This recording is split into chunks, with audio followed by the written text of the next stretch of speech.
આપના ધારાસભ્ય ચૈતર વસાવાને હજુ પણ જેલમાં જ રહેવું પડશે। ચૈતર વસાવાની જામીન પર આજે હાઈકોર્ટમાં સુનાવણી નહીં થાય। ગુજરાત હાઈકોર્ટના વકીલોની હડતાળને કારણે સુનાવણી નહીં થાય। ગુજરાત હાઈકોર્ટના વકીલો હડતાળ પર હોવાથી કામથી અળગા છે। આજે ચૈતર વસાવાની જામીન અરજી પર સુનાવણી હાથ ધરાવવાની હતી। ન્યૂઝરૂમથી સહયોગી વિકાસ જોડાઈ ગયા છે।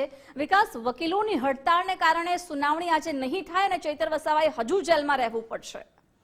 બિલકુલ જિજ્ઞાસા, કોઈને કોઈ કારણસર ચૈતર વસાવાની જામીન અરજી પર સુનાવણી થઈ શકતી નથી। છેલ્લી 5 જુલાઈથી ચૈતર વસાવા વડોદરા સેન્ટ્રલ જેલમાં બંધ છે, પરંતુ તેમને જ્યારે નીચલી કોર્ટમાં જાય છે ત્યાં પણ તેમના જામીન અરજી ફગાવવામાં આવે છે।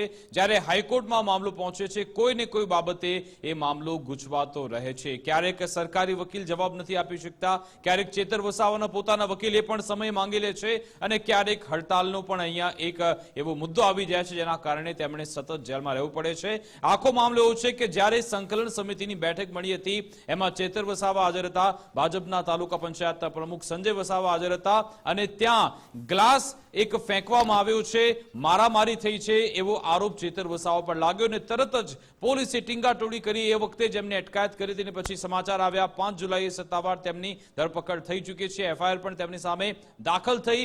એમને વિશ્વાસ હતો ચૈતર વસાવા અને એમના સમર્થકોને એમને જામીન મળી જશે, પરંતુ જ્યારે નીચલી કોર્ટમાં મામલો પહોંચ્યો તો સરકારી વકીલ તરફથી એવા તર્ક આપવામાં આવ્યા, દલીલ આપવામાં આવી હતી કે ચૈતર વસાવા સામે અગાઉ પણ અનેક ગુના દાખલ થઈ ચૂક્યા છે, અને પછી જ્યારે તેમને જામીન મળે છે એ જામીનના નિયમોનો ભંગ કરતા હોય છે।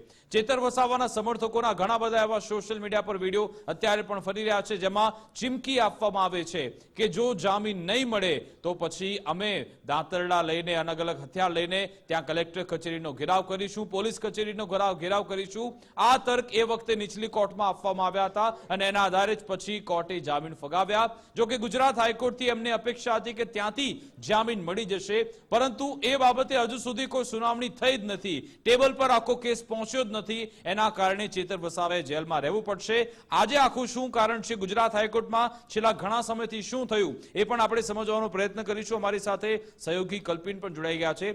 કલ્પિન, ચૈતર વસાવા અને એમના સમર્થકોને અપેક્ષા હતી અને આશા હતી કે ગુજરાત હાઈકોર્ટથી જામીન તો મળી જશે, પરંતુ કયા કારણસર આ બાબતે કોઈ સુનાવણી આટલા સમયમાં થઈ શકી નથી? જુઓ વિકાસ, ઘણા બધા કારણો છે। આખી નિયમિત જામીન અરજીનો મુદ્દો છે તે નીચલી અદાલતે જ્યારે જામીન અરજી ફગાવી, ચૈતર વસાવાની આમ આદમી પાર્ટીના ધારાસભ્ય છે, અને તેમની આ નિયમિત જામીન અરજી ફગાવ્યા બાદ તેઓ ગુજરાત હાઈકોર્ટના શરણે આવ્યા। ગુજરાત હાઈકોર્ટના અંદર જ્યારે સુનાવણી હાથ ધરાઈ તે વખતે પ્રથમ તબક્કાની અંદર સરકારી વકીલે સમયની માંગ કરી આખા મુદ્દે જવાબ રજૂ કરવા માટે।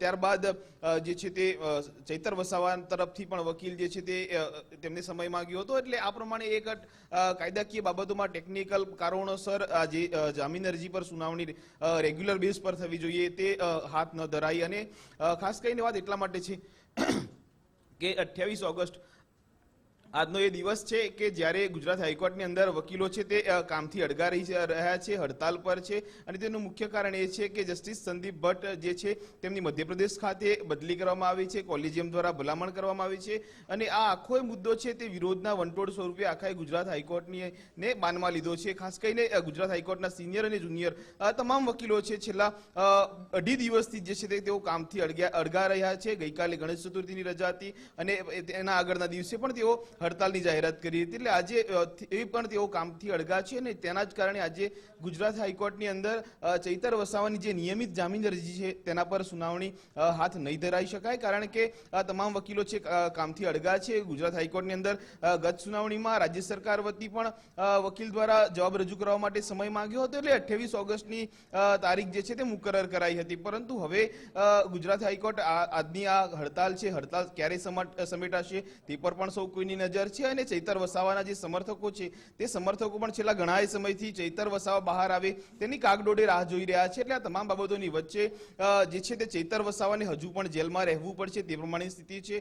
જોવું એ રહ્યું કે ગુજરાત હાઈકોર્ટ હવે નવી તારીખ કઈ જાહેર કરે છે અને નવી તારીખ પર સુનાવણી હાથ ધરાશે કે કેમ તે પર પણ સૌ કોઈની નજર છે। જી બિલકુલ, આભાર કલ્પિન અમારી સાથે જોડાવા બદલ, વાતચીત કરવા બદલ। હકીકતમાં ગુજરાત હાઈકોર્ટના જે વકીલો છે, હાઈકોર્ટનું જે વકીલનું એસોસિએશન છે, એમણે જાહેરાત કરી છે કે અમે હડતાલ કરીએ છીએ કારણ કે એક જસ્ટિસની બદલી કરવામાં આવી છે, એના માટે સુપ્રીમ કોર્ટના જજ છે એમનો પણ સમય માંગવામાં આવ્યો છે. હવે આની સાથે આખો મામલો જોડાયો છે કે જ્યારે વકીલોની હડતાલનો અંત આવશે ત્યારે આ બાબતે સુનાવણી હાથ ધરાશે, એટલે કે ત્યાં સુધી ચેતર વસાવાએ જેલમાં રહેવું પડશે એ બાબત નક્કી છે. જિજ્ઞાસા. બિલકુલ વિકાસ, આભાર જાણકારી માટે.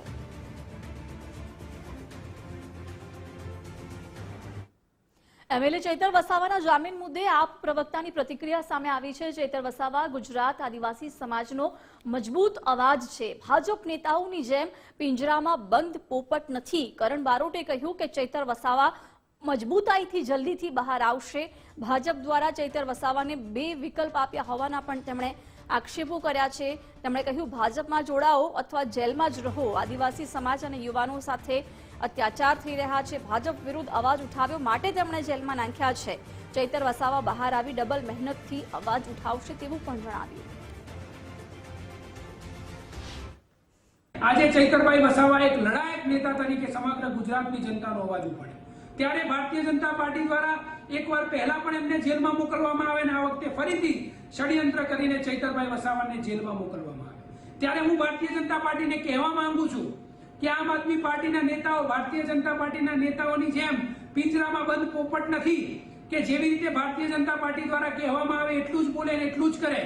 આમ આદમી પાર્ટીના નેતાઓ છે, જમીનથી જોડાયેલા નેતાઓ છે. જ્યારે તમે ભ્રષ્ટાચાર કરશો તો એ ભ્રષ્ટાચારનો અવાજ ઉપાડવાનું કામ આમ આદમી પાર્ટીના નેતાઓનું છે. આજે તમારા નેતાઓ કરોડોના ભ્રષ્ટાચાર કરે અને આમ આદમી પાર્ટીના નેતાઓ અવાજ પણ ના ઉપાડી શકે.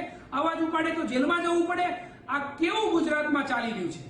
ત્યારે આજે અમે આ ભારતીય જનતા પાર્ટીને કહેવા માંગીએ છીએ કે અમને ન્યાયતંત્ર પર પૂરો ભરોસો છે અને અમને વિશ્વાસ છે કે આગામી સમયમાં ચૈતરભાઈ વસાવા જેલમાંથી બહાર આવશે અને ફરીથી સમગ્ર ગુજરાતની સાથે સાથે સમગ્ર આદિવાસી સમાજનો અવાજ બનશે.